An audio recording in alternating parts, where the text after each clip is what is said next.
me za ka faɗa?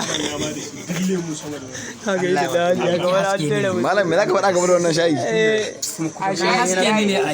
Me za ka faɗa? Me za ka faɗa game da wannan shayi da hajiya na Isa? Dala ibiya ne game da wannan shayi da Isa haja giya. Wannan shayi Allah ya mala albarka. Ta. Sabida dan hajiya ya sha wannan shayi ya ji daɗi. To masha Allahu da har Allah ya sa dan hajiya ya sha wannan shayi. Alhamdulillah ba abin da za mu fara yau godiya mun gode Allah ya mu gangaro kan janar Buhari.